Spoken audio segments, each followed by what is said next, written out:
एक बार भवानीपुर के बारे में बता दें, आपकी सेफोलॉजी क्या बता रही है?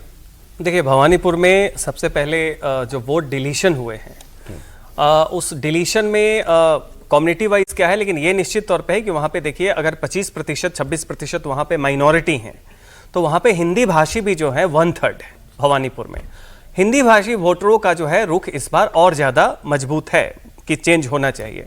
तो उस लिहाज से देखिए, भवानीपुर में जो इन्हें 50,000 से ऊपर की लीड थी, इस बार वो काफ़ी कम रहेगी।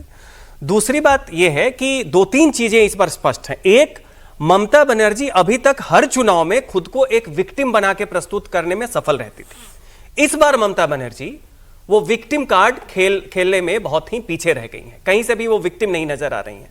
दूसरा क्या था कि बंगाल की अस्मिता, बंगाल की प्राइड, वो सारे के सारे फैक्टर जो पिछले चुनाव 2021 में दिखे थे, वाहिरगतो, आपको अपनी बेटी चाहिए, वो सब के सब इस बार जो है बिल्कुल नगण्य है। चाहे बंगाली हिंदू हो, हिंदी भाषी हिंदू हो, उसमें एक कंसोलिडेशन दिख रहा है। इस नाते देखिए, भवानीपुर जो है काफी क्लोज रहेगा। ममता हार जाएंगी ये अभी भी कहना इसलिए मुश्किल है कि ममता बनर्जी का घर भी उसी कॉन्स्टिट्यूएंसी में आता है, वो उन्होंने चूज नहीं किया, वो ना डोर टू डोर कनेक्ट है, शीर्ष नेता है। तो कई बार ये होता है कि भले ही आप चाहते हैं कि परिवर्तन हो जाए, लेकिन फिर भी एक नेता से ज्यादा कनेक्ट होने के कारण आपको वोट मिल जाता है। लेकिन समीर जी की बात बिल्कुल सही है कि इस बार मार्जिन काफी कम रहेगा। शुभेंदु की जो बॉडी लैंग्वेज रिलैक्स नजर आ रही है, उसके पीछे सबसे बड़ा कारण यह है कि नंदीग्राम उन्होंने काफी अच्छे से मैनेज किया है और वो जीत रहे हैं। इस कारण से भवानीपुर उनके लिए ओवर एंड एबव है। ठीक है। ममता के लिए क्या है कि भवानीपुर के साथ याद रखिए, उन्हीं के इमेज में पूरी की पूरी बंगाल। तो भवानीपुर अगर संघर्ष की बात है तो पूरा बंगाल भी संघर्ष की बात है। कौन जीतेगा नहीं जीतेगा इससे स्पष्ट होता है कि जो संघर्ष भवानीपुर में क्लोज दिख रहा है, वही बंगाल की भी संघर्ष है। लेकिन भवानीपुर में ममता जी की बिल्कुल बिल्कुल बिल्कुल सज्जन, वो भी याद रखना चाहिए कि 50-55 हजार का 58,000 के लीड थी विधानसभा चुनाव में, लेकिन लोकसभा चुनाव में वो 8,000 पर आ गई थी। तो इसको भी ध्यान रखिए, 50,000 से ज्यादा वोट कटे, 50,000 से ज्यादा वोट कटे जी। तो ये भी एक बड़ा फर्क है। उसको वहां से मत जोड़कर देखिए 2021 से। वैसे तो कलकत्ता बहुत बड़ा शहर है, लेकिन जहां ममता जी का घर है, भवानीपुर है, कालीबाड़ी मंदिर है, उस इलाके में ही उस तरह के भी लोग रहते हैं जो बहुत पुराने, जिनको हम लोग भद्र लोग कहते हैं, जिसको कायस्थ ब्राह्मण समाज कहते हैं। मेरे ख्याल से शायद इस कॉन्स्टिट्यूंसी में 8-10 हजार के आसपास ब्राह्मण हैं, जो या शायद ज्यादा ही होंगे, मतलब संख्या उनकी अधिक होगी।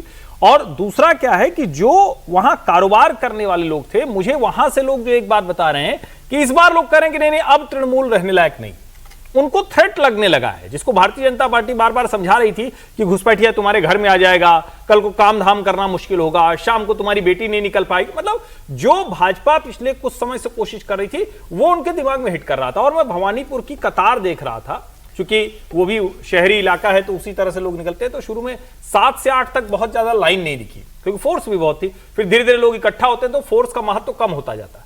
लेकिन उसमें मैंने देखा कि ज्यादातर ऐसे लोग जिनके सर पे बाल कम है। अब हमको समीर जी को मत देखिए, मतलब उम्र वाले लोग, हाँ, मतलब ऐसा नहीं तो समीर जी की तरफ लोग देखने लग रहे हैं। अब अपने नहीं खाली बोल सकते थे, आपने समीर जी को क्यों जोड़ा? हमारा अच्छा, बाल में मत उलझिए, लेकिन उलझेंगे कैसे? ऐसे चलिए, अच्छा बोलिए। ये होता है उलझाना।